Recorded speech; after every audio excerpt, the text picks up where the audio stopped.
Sobat Hijau, tahukah kalian bahwa Indonesia mempunyai rusa sebagai hewan lokal atau native species? Sebanyak 4 spesies, namun demikian pemeliharaannya hanya sebatas hobi. Sementara di New Zealand yang sebelumnya tidak ada rusa, mulai dengan mengambil rusa dari luar negeri, sekarang telah memiliki industri peternakan rusa terbesar di dunia.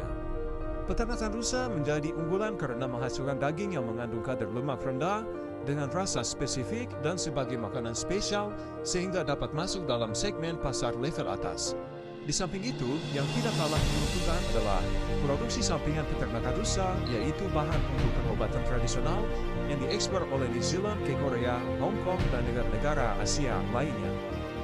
Semoga informasi ini bermanfaat untuk pengembangan rusa di Indonesia dengan tujuan pelestarian hewan langka dan akhirnya dapat menjadi budidaya diversifikasi kebutuhan rakyat Indonesia dan dikelola menjadi industri.